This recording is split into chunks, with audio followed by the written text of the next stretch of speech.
ഒരു ചെറിയ മഴയ്ക്കും ഒരു ക്ലീനപ്പിനും ശേഷം എൻ്റെ ചെടികളെല്ലാം വളരെ ഹാപ്പിയായി ഇരിക്കുന്നു.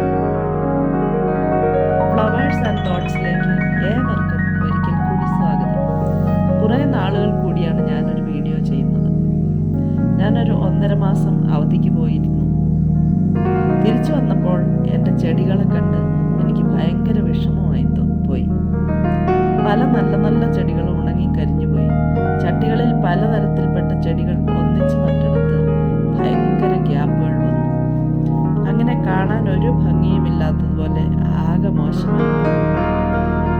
ഇനി ഈ ചെടികളെ എങ്ങനെ പഴയതുപോലെ ആക്കിയെടുക്കുമെന്ന് വിചാരിച്ച് ഞാൻ കുറേ ദിവസങ്ങൾ അങ്ങനെ ഇരുന്നു.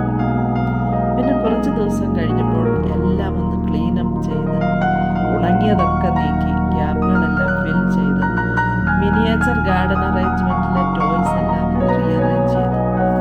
ഇപ്പോൾ കാണാൻ ഒരു ഭംഗിയൊക്കെ ഉണ്ട് കേട്ടോ.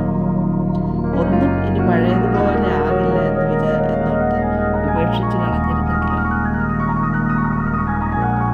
ബൈബിളിലെ പുറപ്പാട് പുസ്തകത്തിൽ 2-ാം അധ്യായത്തിൽ മോശയെക്കുറിച്ച് നമ്മൾ കാണും. ഒരു പ്രത്യേക സാഹചര്യത്തിൽ മോശ ചെയ്ത ഒരു കാര്യം നിമിത്തം മോശയ്ക്ക് ഈജിപ്തിലെ രാജകൊട്ടാരത്തിൽ നിന്ന് ഓടിപ്പോകേണ്ടതായി വന്നു. പിന്നീട് 40 വർഷം മരുഭൂമിയിൽ കൂടെ ആടിനെ മേയിച്ച് നടന്നപ്പോൾ മോശ ആ ഒരു പ്രവൃത്തിയെക്കുറിച്ച് പല പ്രാവശ്യം വിഷമിച്ചിട്ടുണ്ടായിരിക്കും. എന്നാൽ ദൈവം മോശയെ അവിടെ ഉപേക്ഷിച്ചു കളഞ്ഞില്ല.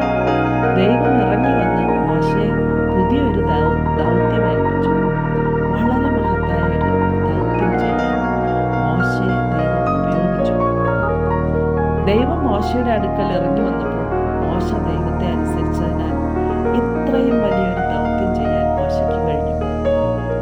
നമ്മളും പലപ്പോഴും ഒരു കൈവിട്ടുപോയ അവസരത്തെ ഓർത്ത് അല്ലെങ്കിൽ ഒരു നിമിഷത്തിൽ ചെയ്തു പോയ ഒരു കാര്യത്തെയോ എടുത്ത ഒരു തീരുമാനത്തെയോ ഓർത്ത് വിഷമിക്കാറുണ്ട്. ഇനി മുൻപോട്ട് ഒന്നും ഇല്ല എന്ന് തോന്നുന്ന സമയങ്ങൾ ഉണ്ടാകാറുണ്ട്. എന്നാൽ നമ്മുടെ അടുക്കലേക്ക് ഇറങ്ങി വരുന്ന ഒരു ദൈവം ഇന്നും ജീവിക്കുന്നു.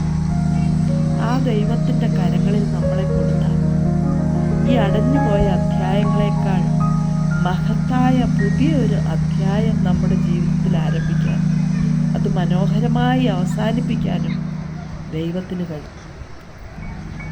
അപ്പോൾ ഇന്നത്തെ വീഡിയോ ഇവിടെ അവസാനിക്കുന്നു. ഇനി പുതിയൊരു വീഡിയോയുമായി വീണ്ടും കാണാം. ലൈക്ക് ചെയ്യാനും ഷെയർ